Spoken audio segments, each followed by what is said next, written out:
कभी सोचा है कि जो दवा हम खाते हैं उसके अंदर असल में क्या होता है? हम सब यही मानकर चलते हैं कि वो एकदम शुद्ध होगी, है ना?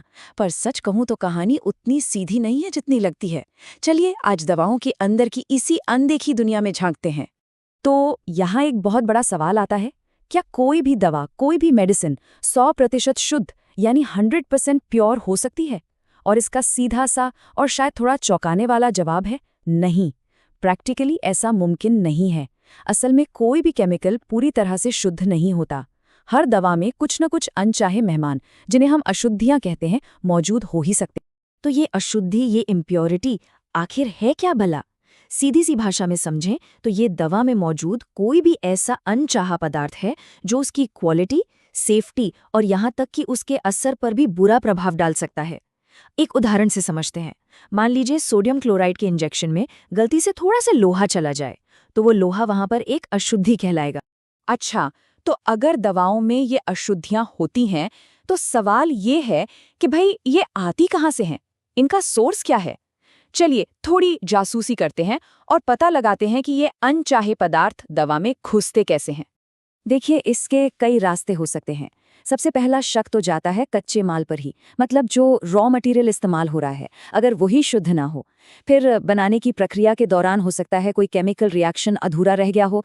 तीसरा, कई बार जो सॉल्वेंट्स यूज होते हैं जैसे कि अल्कोहल, वो थोड़ा बहुत दवा में रह जाते हैं। चौथा, जिन मशीनों या कंटेनरों में दवा बन रही है उनसे भी कुछ कण आ सकते हैं। पांचवा, गलत तरीके से स्टोर करना, मतलब रोशनी या नमी की वजह से दवा का खराब हो जाना। और छठा, जो कि बहुत ही गलत है, वो है जानबूझकर की गई मिलावट, जैसे पाउडर में चौक मिला देना। अब इतने सारे दुश्मन हैं, तो इनसे लड़ने के लिए कोई हीरो भी तो होगा। बिल्कुल है।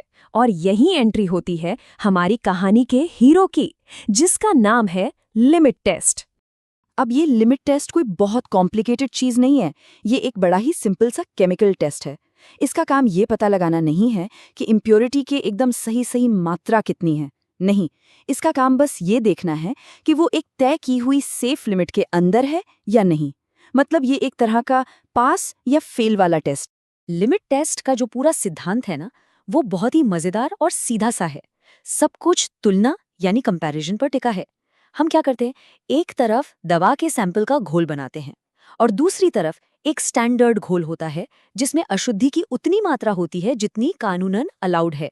फिर हम दोनों की तुलना करते हैं। अगर हमारे दवा वाले सैंपल का धुंधलापन या रंग उस स्टैंडर्ड वाले से कम या बराबर है, तो मतलब टेस्ट पास, दवा सेफ है। तो थ्योरी तो समझ आ गई। अब जरा प्रैक्टिकल में उतरते हैं। चलिए कुछ असली केस फाइल्स खोलते हैं और देखते हैं कि ये टेस्ट असल में काम कैसे करते हैं। पहली केस फाइल है क्लोराइड की। अब शायद ये सुनने में बड़ी आम सी चीज लगे, लेकिन अगर किसी इंजेक्शन में क्लोराइड की मात्रा ज्यादा हो जाए ना, तो वो काफी दर्द दे सकता है। इसलिए इसे कंट्रोल करना बहुत जरूरी है। और इसका टेस्ट बड़ा सिंपल है। जब क्लोराइड आयन सिल्वर नाइट्रेट से मिलता है, तो सिल्वर क्लोराइड का एक सफेद सा धुंधलापन एक प्रेसिपिटेट बन जाता है। बस इसी धुंधलेपन की मात्रा को हम अपने स्टैंडर्ड वाले घोल से कंपेयर कर लेते हैं। हमारी अगली केस फाइल आयरन यानी लोहा। दवा में अगर लोहा आ जाए तो वो उसकी स्टेबिलिटी को गड़बड़ कर सकता है। मतलब दवा अपनी तय तारीख से पहले ही खराब हो सकती है।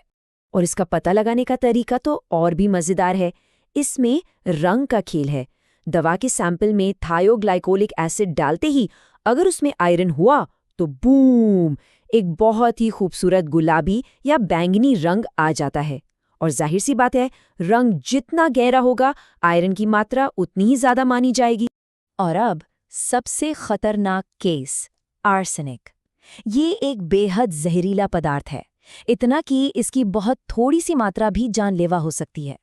जैसा कि आप देख सकते हैं, ये साफ साफ लिखा है, आर्सेनिक अत्यंत विषैला है।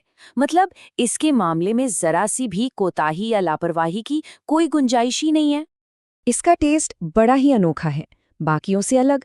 इसमें पहले आर्सेनिक को एक गैस में बदला जाता है जिसका नाम है आर्सीन गैस, और फिर इस गैस को एक खास पेपर से टकराते हैं जिस पर एक पीला सा धब्बा बन जाता है। बस इसी धब्बे की गहराई को स्टैंडर्ड से कंपेयर किया जाता है। तो हमने ये सब देख लिया कि अशुद्धियां कहाँ से आती हैं, उन्हें पकड़ते कैसे हैं। पर इन सब के पीछे जो सबसे बड़ा सवाल है वो ये है कि आखिर ये सब इतना ज़रूरी क्यों है? क्या फर्क पड़ता है इससे? देखिए, ये सब करने के पीछे 4 बहुत ही मजबूत, बहुत ही ज़रूरी वजह है। सबसे पहली और सबसे बड़ी वजह है मरीज की सुरक्षा।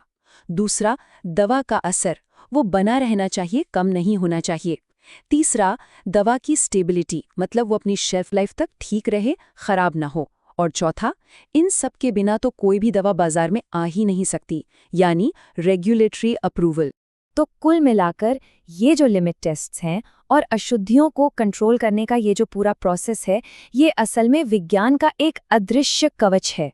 एक ऐसा कवच जो इस बात को पक्का करता है कि जिस दवा पर हम अपनी सेहत का भरोसा करते हैं, वो दवा सच में उस भरोसे के लायक है।